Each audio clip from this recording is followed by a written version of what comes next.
दोस्तों welcome back to Shivangi पाठशाला। और कैसे हैं आप लोग? उम्मीद है बहुत अच्छे होंगे। तो मैंने आज सिलेबस खरीदा अपने यूपीएससी के लिए, तो मैंने सोचा आपके साथ डिस्कस कर लूँ।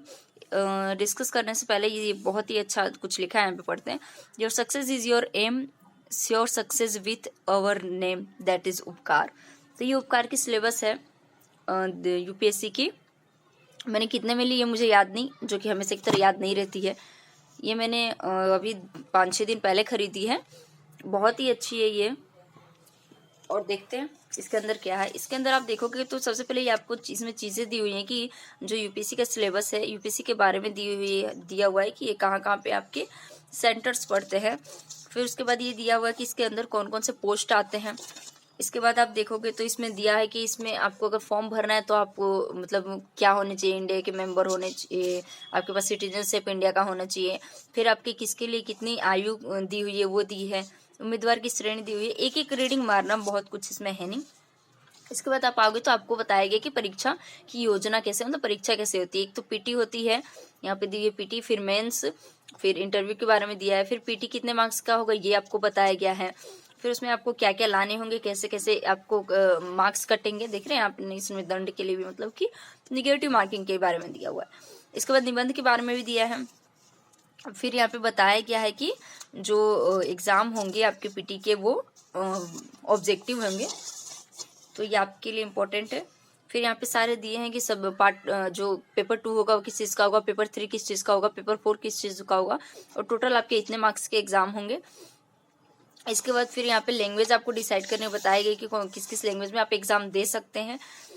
ये आपके ऑप्शनल सब्जेक्ट से है, जो कि हम अक्सर नेट पर सर्च करते रहते हैं। तो ये आपके ऑप्शनल सब्जेक्ट, इसमें से जो आपको जो मन अच्छा लगे, जिसमें आप अपने आप को कंफर्टेबल पाओ, वो ऑप्शनल ले लो। फिर यहाँ पे आपको वो दिया गया है, ये एक बार पढ़ के छोड़ देना, इसमें कुछ है नहीं, मतलब कि जो कोई नहीं मतलब जिनको रिजर्वेशन उन लोगों के बारे में है। परीक्षा का पाठ्य विवरण दिया है यहाँ पे, जैसे कि यहाँ पे आपको पीटी का दिया कि पीटी का जो पहला पेपर होगा 2 घंटे का होगा और 200 मार्क्स का होगा, दूसरा पेपर भी 2 घंटे का होगा, 200 मार्क्स का होगा। तो इन दोनों के बारे में बताया गया। फिर इन दोनों के बारे में जो मार्क्स चाहिए, जैसे दूसरा पेपर आपको 33% आपको मतलब उसमें मार्क्स चाहिए ही होंगे, तभी आप क्लियर करेंगे। उससे ज़्यादा होगा तो भी कोई बात नहीं, लेकिन उतने पासिंग मार्क्स आपको चाहिए। फिर इसमें मेंस के लिए दिया गया है, बहुत सारी चीज़ें आपको दी है पढ़ने के लिए, आप पढ़िए कैसे मार्क्स कटेंगे, कौन सा पेपर किस चीज़ का होगा वो है, फिर निबंध का पेपर किस चीज़ का होगा वो है, और हिंदी इंग्लिश जो हम लोगों को शायद इसमें 300 मार्क्स का आता है उसके बारे में भी यहाँ पे दिया हुआ है। सामान्य अध्ययन प्रश्न पत्र 1 का सिलेबस यहाँ पे दिया हुआ है।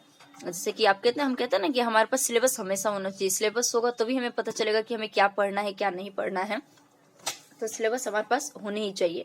तो सिलेबस के बारे में दिया, जैसे यहाँ पे हिस्ट्री का दिया है, आधुनिक भारतीय संस्कृति में प्राचीन काल से आधुनिक काल तक। ये चीजें हमको समझा देती हैं कि अच्छा हमें पढ़ना क्या है। जैसे कि आप देखोगे विश्व का इतिहास, भूगोल और समाजशास्त्र, भारतीय संस्कृति में प्राचीन काल से आधुनिक काल तक का कला का रूप, कला का साहित्य, वास्तुकला, इन सारी चीजों के बारे में पढ़ना है।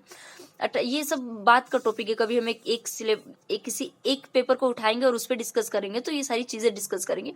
लेकिन ये ऊपर ऊपर का एक सिलेबस दिया हुआ है जिसको आप पढ़ो, और पढ़ना भी चाहिए, पढ़ के, क्योंकि यही सिलेबस हमारी जान होती है। ये मैंने 2 वेबसाइट के बारे में लिखा था, क्योंकि मैंने रवि सिहाग सर का वीडियो देखा था, तो मुझे लगा कि हाँ ये दोनों चीज़ें अच्छी हैं, मैं भूल नहीं जाऊँ, इसलिए मैंने इसे सिलेबस पे लिखा था ताकि मैं बार बार देखूँ।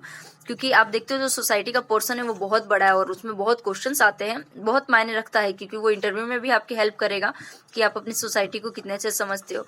ये कुछ चीज़ें मैंने मतलब मैं पढ़ रही थी, फिर मुझे लगा कि इसमें कुछ लिखी है जो मुझे समझ में नहीं है, या कुछ ऐसे वर्ड्स होते हैं जो समझ में नहीं आते, क्योंकि हम लोग सारे आर्ट्स के सब्जेक्ट तो पढ़ते नहीं है, कुछ पढ़ते हैं कुछ नहीं पढ़ते हैं। तो मैं इसमें उतार लेती हूँ ताकि मुझे बाद में दिक्कत नहीं हो। लेकिन देखिए मैंने यहाँ पे लिखा फंडामेंटल को सिलेबस में लिखा गया है, लेकिन क्वेश्चन में तो पूछा नहीं जा रहा, शायद कुछ ऐसा ही लिखा है मैंने। तो संघ और राज्य के बीच का विवाद, ये 2-4 चीजें हैं जो कि आपको मतलब जब जो लगे कि हाँ यहाँ पे लिख लेनी चाहिए तो आप लिख लीजिएगा, इसको रखना थोड़ी ना है, पढ़ पढ़ के खत्म करना है। फिर इसमें पेपर 2 का, पेपर 3 का सारा सिलेबस दिया हुआ है, पेपर 4 का सिलेबस दिया हुआ है साइंस एंड टेक्नोलॉजी का, जो कि मैंने अभी पढ़ना स्टार्ट नहीं किया है।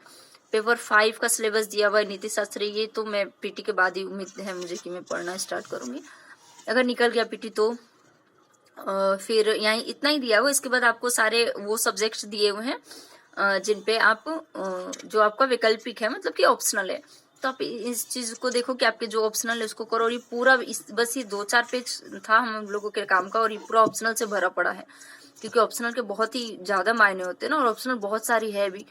तो ये सारे पेज भरे हुए ऑप्शनल पे। मेरा हिस्ट्री है तो मैं हिस्ट्री पे आके रुक जाती हूँ और हिस्ट्री पढ़ लेती हूँ कि हाँ हिस्ट्री में ऑप्शनल क्या क्या है कैसे। तो फ्रेंड्स ये मुझे बहुत अच्छी लगी, इनका ये कोड भी मुझे बहुत अच्छा लगा। तो आप चाहे तो ये बुक लें, बहुत ही अच्छी है, और बहुत ही अच्छी इन्होंने ये क्या बोलते हैं उसको बाइंडिंग की है, बहुत ही प्यारी लगती है मुझे ये, ऊपर टेबल के ऊपर रख के सजाने में। तो फ्रेंड्स मिलते हैं नेक्स्ट वीडियो में। मेरे चैनल को सब्सक्राइब कीजिए, लाइक कीजिए, शेयर कीजिए। थैंक यू, जय हिंद।